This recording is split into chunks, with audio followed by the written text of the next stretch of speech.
doesn't want to back down. Mm-hmm.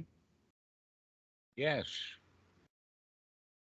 So you can, in fact, begin to change those thoughts if you can see them. This is what sati is all about. This is what insight. Insight actually means, aha, I see that I'm using words like sporadic.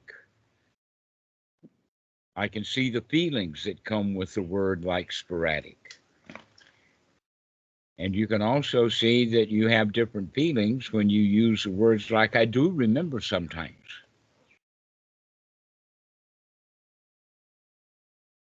So can you start to change that language from sporadic, which is the kind of language that a victim uses, the kind of language that's talking about that it's not up to scratch, it's not up to a set of rules, it's not up to standards, it's not good enough, and start to nurturing yourself. And it's just, well, hot dog, I did remember. I remembered to call Dhammarato.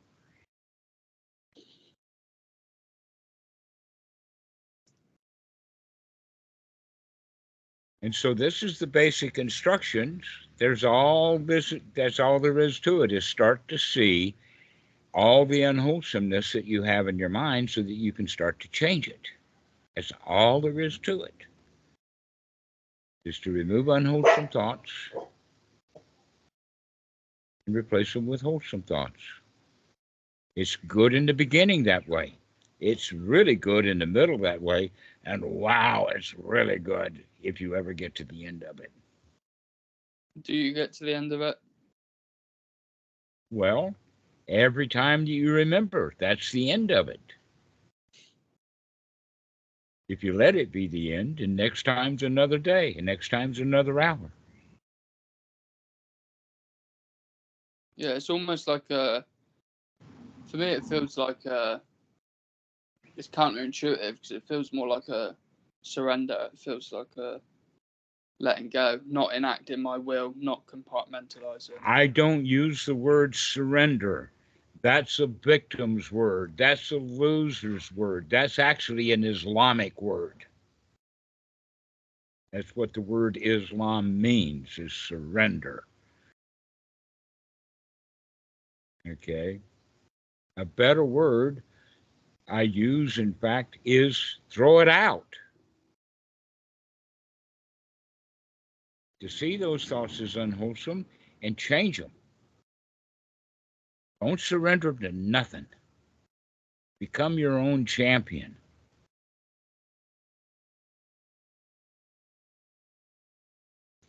So, let us say something like you got a broken arm.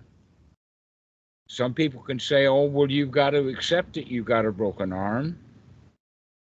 You got to surrender till you have the broken arm. It's going to take a long time for the arm to heal with that attitude. A much better attitude was, oh, I've got a broken arm. I'm going to make sure that I hold my hand still. I'm going to put that arm in a sling and I'm going to take care of it. And it's going to heal. You see the difference? One's a negative attitude. Oh, I can't do anything about it. Oh, poor me. Oh, I have to surrender.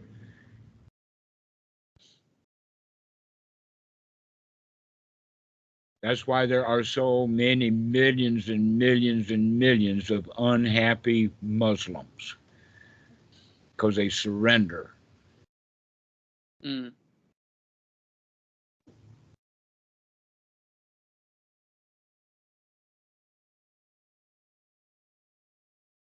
Instead of making a joke out of it, a surrender is actually an unhappy, disappointing kind of situation. Surrender is what you do after you've lost. Yeah, it's like I would rather have it another way, but I'm going to have to put up with this. Well, all you have to do is start changing your attitude. Remember that you can change your attitude, that you're not surrendering at all.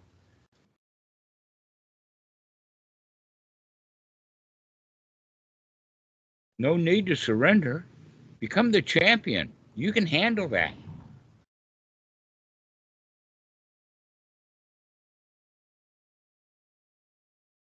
A much better word, in fact, would be an armistice rather than a surrender.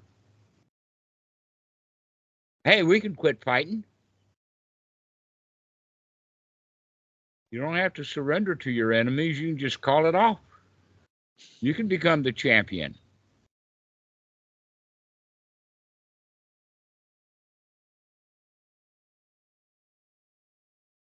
So start watching the language that you use in your own mind, that language. Some of the mind movements feel very subtle. They're almost not even fully formed. Right. That's why you got to sentences. be really clear about watching what's going on, because those thoughts are not even fully formed into words, but they're certainly there. Yeah.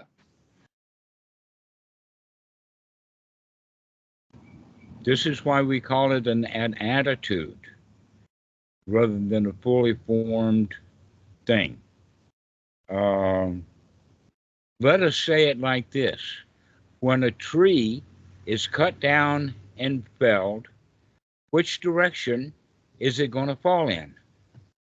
Don't the woodcutters know enough about that so that they can actually fix it so that the tree falls in a certain direction? There's several things that they can do. One is they can tie a rope and start pulling the tree from a very high place in the tree to a very anchored place far away from it and pull it, saying, you're coming this way. All right? But the real point of it is that the tree actually has to lean in that direction before it falls. This is what I'm talking about, is the attitude, is the leaning, not the full thought form. So the thought would be the tree falling. Well, which direction is going to fall? The direction that you're leaning in. So watch the fact that the mind leans before it falls.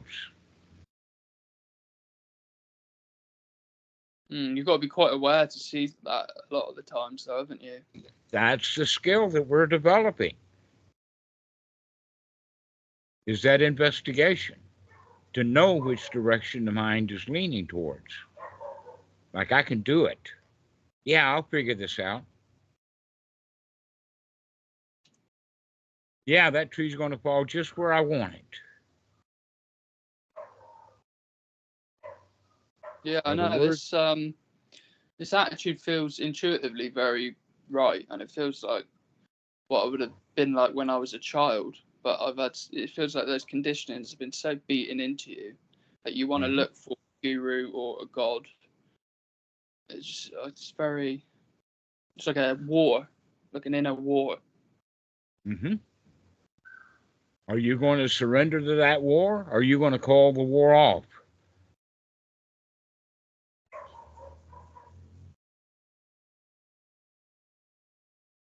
That's the whole point. That's the way that we're doing it, is we're going to call that off and we're going to make friends out of it. It's not an internal war. And basically, the war is well understood in many psychological circles where they really understand the psychology of it. Freud had the word superego and id. And the war between now Eric Berne used the term parent, adult, and child. And so that inner being is at war with all the way that things are supposed to be. The parent, the orders, the authorities, the way things should be. And that's the part of you that you actually surrender to. And the better way of doing it is let both sides make a change in the mind so that you two can become friends. The parent and the child can become friends in the sense that the parent can come out of its critical thinking into nurturing thinking. Start nurturing yourself. Hey, Callum, you're okay. You're all right. You're not going to get your way all the time, but your way don't matter. And you're all right. Yeah, you screw up. That's okay.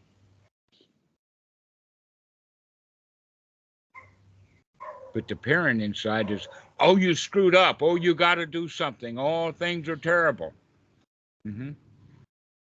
So it depends upon the way that we were parented. Now, the actual two moms and dads parent is not where all the parenting comes from. It comes from teachers, it comes from uncles, it comes from other siblings, especially older siblings. So whoever it was that put you in the and kept you in the victim's position, doesn't matter who it was. The point is that you can reprogram that part of the parent ego state to come out of, oh, you've got to do something in order to be okay, into you're already okay. You don't need to do anything. You're already lovable.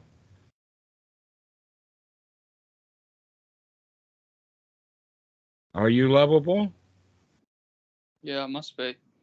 Yeah, you're lovable. So do it. Love yourself. Accept yourself in that loving way, rather than surrendering to the authority.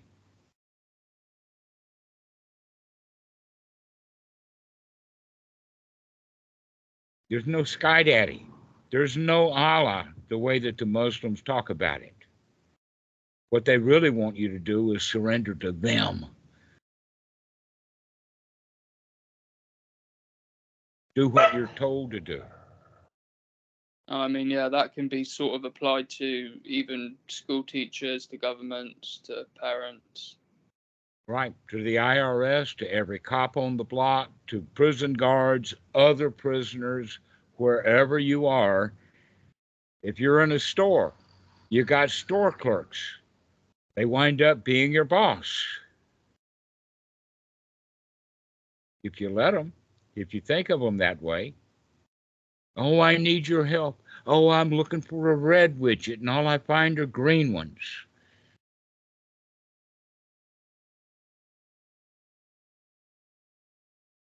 Please fuss at me because I can't look correctly.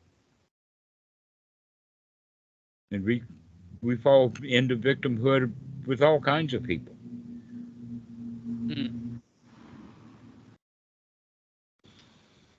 Why? Because we're in the habit of being a victim.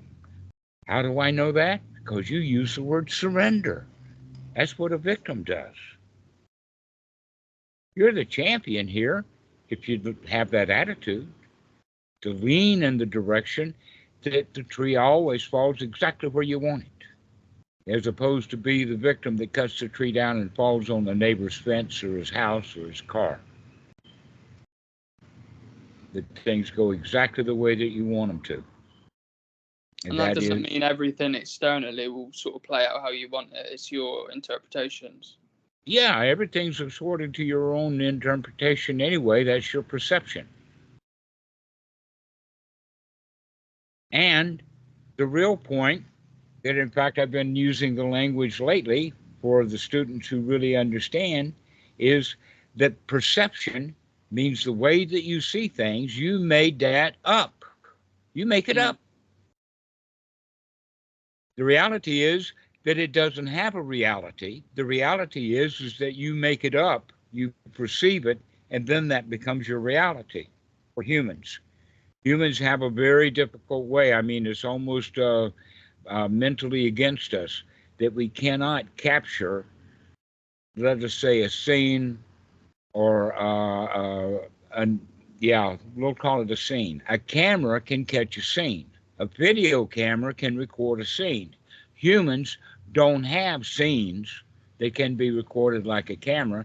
Their eyes always go through a processing mechanism, the way that the mind is built. And that processing mechanism is always all based in recognition. You see, the camera can take a picture of a speeding car, and the camera don't give a flying rip whether it's a Maserati or a convertible or anything like that. He just sees what's there. But humans, we want to understand way too much about it, and so we make stuff up. And we make it up out of our past. That's where our understanding comes from. All right? But you have a choice about what you're going to select out of your past. And you selected surrender because that's what you felt like you had to do at one time. And so now you can select something else out of your memories. And this is part of the reason why we want to get a whole lot of new memories that are wholesome. To start adding up and getting good perceptions, good sankaras, good memories, good feelings, so that later you're more than likely going to choose to use that new data rather than really old data when you're making stuff up. You talk about sankaras. Is anapanasati enough to sort of cleanse them or change them? I just gave you that backwards. Okay, we're not trying to cleanse them. What we're trying to do is add on top of them. Okay, we're going to refurbish an old house, not tear the old house down. You can't do that. Right, because that's when I did yoga. They sort of talked about burning them up, getting rid of them. Yeah, you can't do that, but what you can do is change this moment. You can burn that stuff up as it's happening and say, no, we're going to change that right now. We're going to get a new perception. And then that new perception is what we store away. And so you want to keep adding new stuff to it, new stuff to it, new stuff to it that is wholesome. And pretty soon, all that pile of sankara is covered with good, wholesome thoughts. And you don't have to dig down to find any of the unwholesome crap that you used to was laying all over it.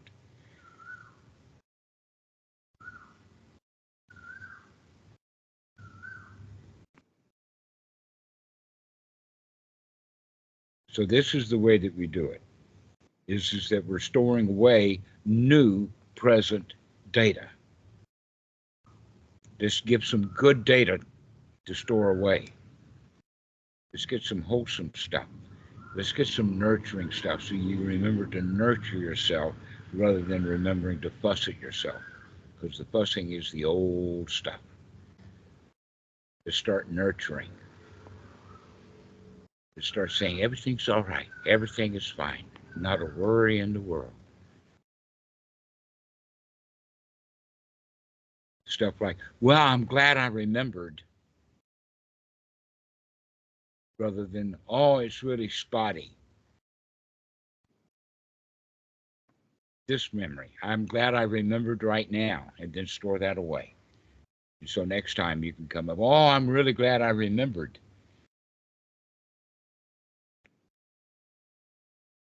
So when we practice wholesome, when we practice nurturing, that stores away in our memory so that we're more likely to find nurturing right there on top. But if we've been hollering at ourselves and beating ourselves up and surrendering and all that kind of stuff, then that's what's going to be right there on top. And when we're remembering, we're remembering to look and make a change. Yeah, to remember to make a change, unless it's really already good. But any thought that you have, you can improve. So let's get into an improvement model. Every thought that you have, you can slightly adjust the attitude.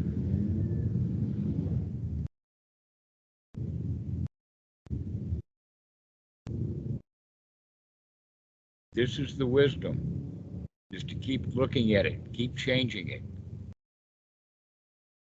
keep investigating, or in a way, keep asking yourself questions, as opposed to being in doubt. You see, being in doubt is being confused. It's not looking, it's worried because you don't understand.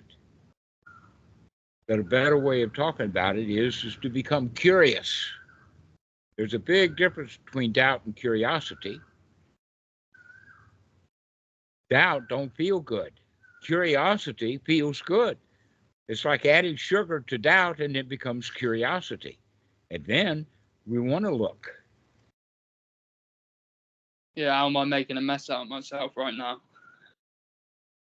Well, make it a happy mess. Enjoy making a mess.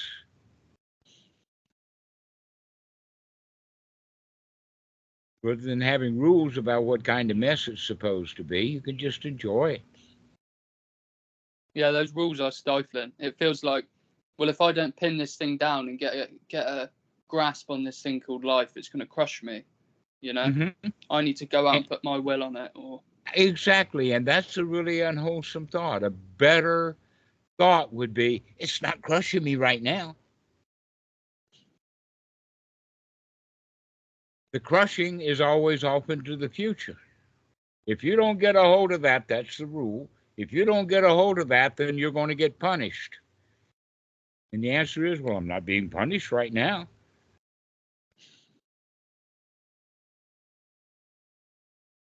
And when you say I'm not being punished right now, you've already made the change. You've already come out of, oh, if you don't do that, you're going to get crushed, into, I'm not crushed.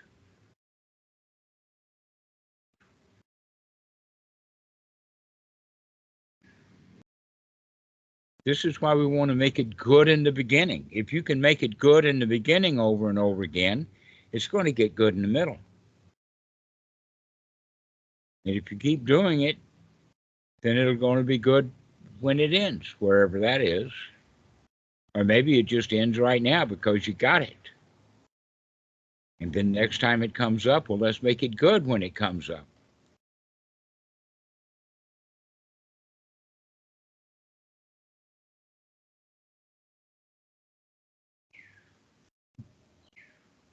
This is not a hard practice. All we have to do is remember to have insight into, oh, I can change this. And that's what real insight is. It's not this Vipassana trying to break down the fabric of reality or whatever. Right. It's to see that this is dukkha, let's make a change. Then, in fact, you've probably heard my little story about you're walking down the sidewalk, and there right in front of you is a dog pile. Right? What are we going to do with that dog pile? Well, the Vajrayana meditation, the choiceless awareness is go ahead and step in that dog pile. Anapanasati is, oh, I see that dog pile, I'm going to step around it. But Vipassana is, oh, that's a dog pile, let's scoop it up, take it into the kitchen, and check it out. Let's cut it up, dice it up, taste it, smell it. Let's rub it all over our face, eat it. That's what Vipassana is. And the right way to look at it is, no, just get out of its way. If you can see it, right? So when you see the word surrender, you can say, oh, that's a pile of dog pile. And just get right out of its way. No need for a lot of psychological archaeology at all. Just see it and move away. Do you think you can briefly cover Anapanasati again? Well, we haven't really covered it in detail, but you can see that Anapanasati is very closely related to, and is in fact a method of practicing the Eightfold Noble Path. So step 9 of Anapanasati is actually doing the investigation, to really look at what the mind is doing. Look at the attitude. In fact, you could call it, instead of looking at the thoughts themselves, look at the attitude that we have about the thoughts that we're having, so that you can change your attitude. In the language of the translations, is called the state of mind. The state of mind that you have will influence the kind of thoughts that you have. And so you can actually investigate the state of mind, and you can change that. And how the Anapanasati Sutra talks about it is to gladden the mind state, to gladden it up. And then further, to integrate that mind state, make it whole. And then let it, that gives the mind freedom. But the first thing is to investigate what kind of mind state that we have. All right. And then once we gladden the mind and gladden the mind state, that gives us the ability through the language that we're using to also begin to change the way that we feel. And the way that we're going to feel, the kind of language that we would use is, I feel safe, I feel secure, I feel comfortable, and I feel satisfied. This is the item that's, I think it's like number 8 on the list of Anapanasati, and it's called Sukha, to train the mind into Sukha, to train our feelings so that we feel comfortable. We use words like satisfied, and then there is an actual feeling of satisfied. And it has also the quality of relaxation.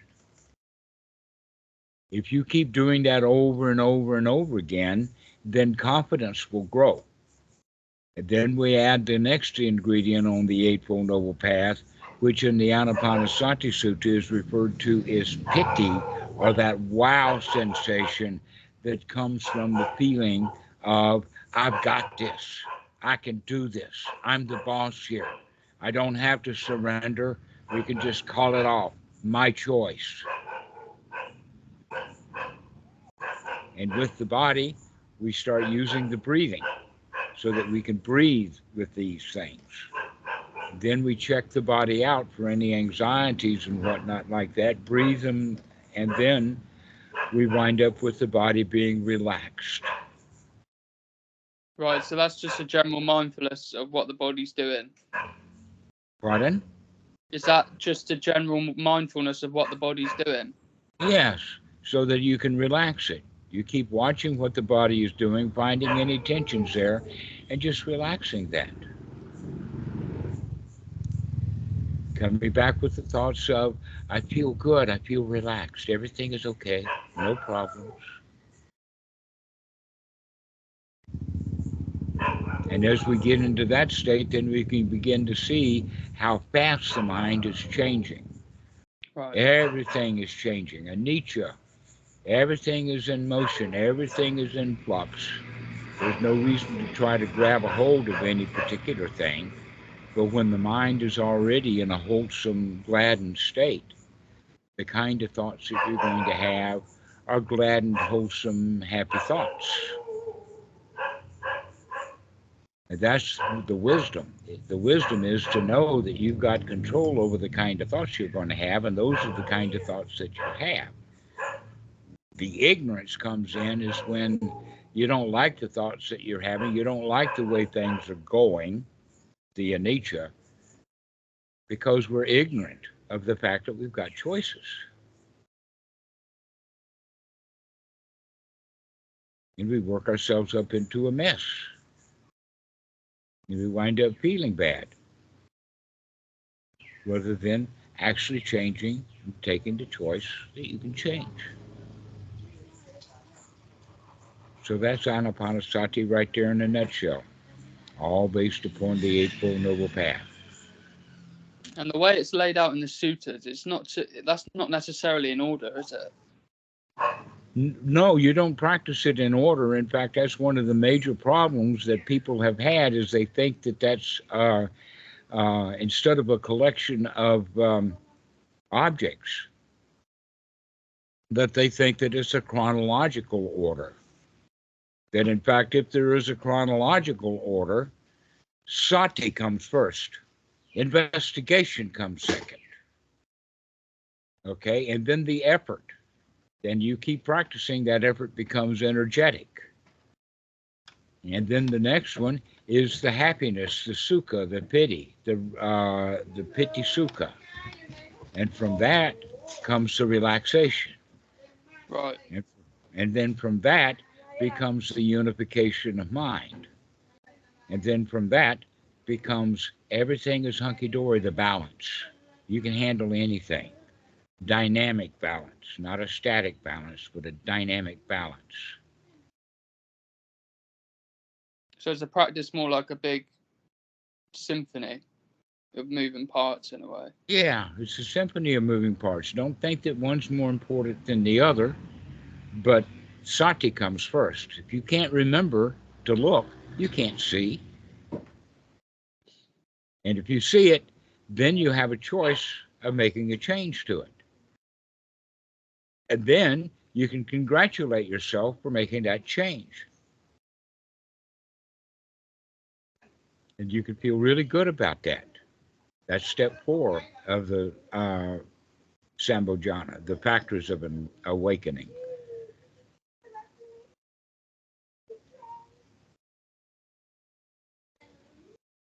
And when you get that way over and over again, the mind becomes whole, it becomes unified. The parent and the child no longer have an argument. That the mind is unified in wisdom. And that's the whole path, do you think? And that's the whole path. But it is, it's not really a path, it's more of a method. It's what you do right now. Right. And when you keep coming back to mindfulness, you keep coming back to investigation, you keep coming back to making the change, you keep coming back to being happy, joyful, you keep coming back to being relaxed, you keep coming back to integration, and you keep coming back then to I can handle anything, dynamic balance.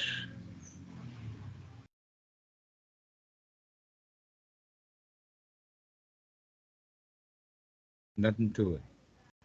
Right. What's to be said for all these things like cessations then and formless realms and whatnot?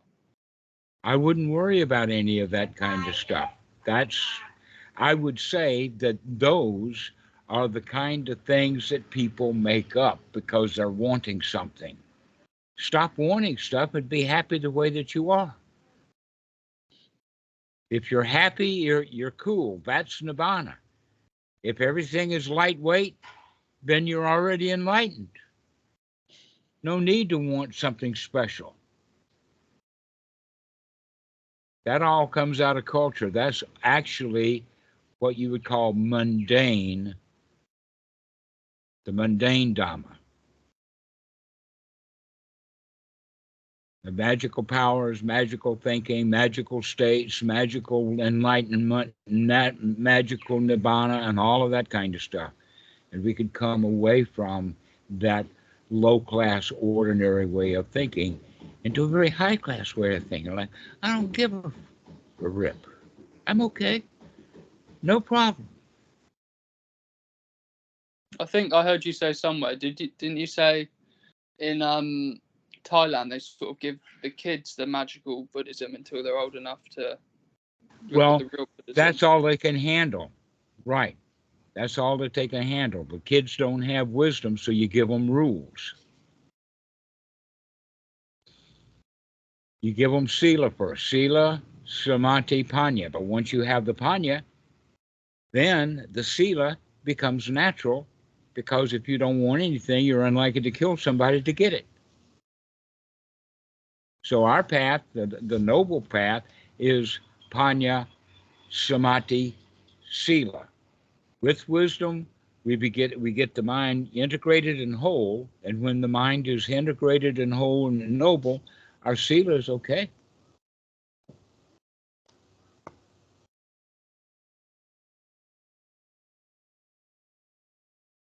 And people have already gotten all too many rules.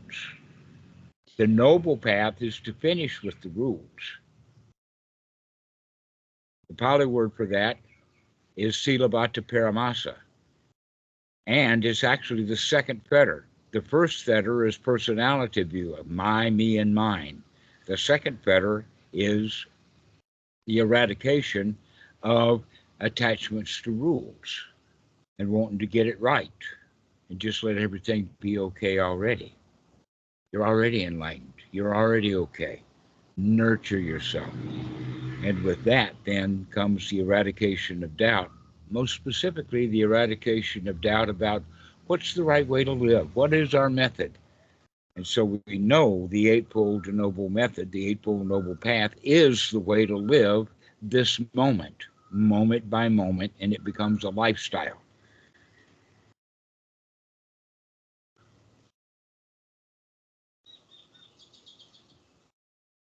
That's all there is to it. Moment by moment, you keep doing it right over and over again, then you've got a lifestyle. Because we got a method. And so that then winds up being the eradication of doubt about what is and what is not the path. What is not the path, by the way, is all of that ordinary stuff that you were talking about. Attainments, getting something, wanting something, working hard and getting it, and then find out it ain't as good as you wanted and you wanted something better. That's all ordinary stuff.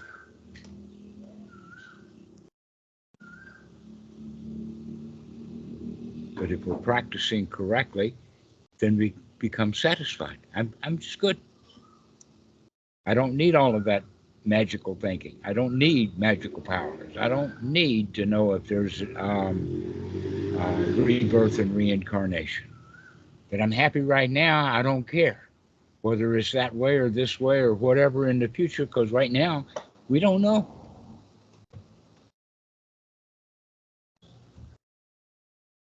But for the kids, we got to tell them, oh, if you go and do this, that, and the other thing, you're going to get hit with it sometime. You may be dead. We're still going to find a way to get to you and punish you. So that's an ordinary kind of teaching.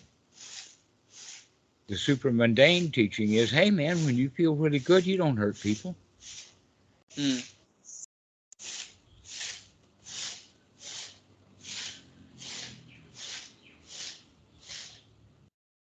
You become integrated and whole, so you don't need something from the outside. And you said the wisdom leads to correct morality, and could the wisdom be summarized as just sort of dukkha nirodha, just see where you're creating suffering and then stop doing that? Yeah, when you don't feel bad, you don't want anything, you're unlikely to go hurt somebody or do something bad or wrong if you already feel good.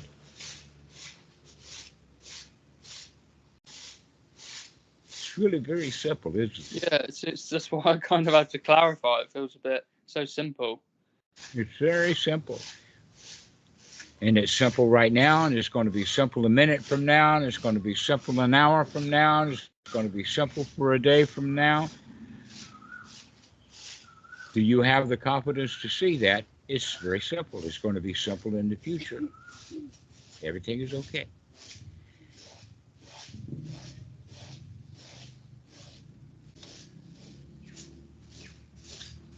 So why don't we finish the call? I think that we've gotten it.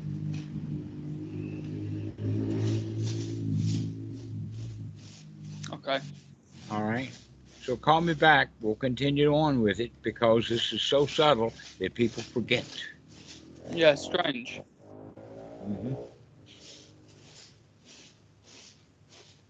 Callum, we'll see you later.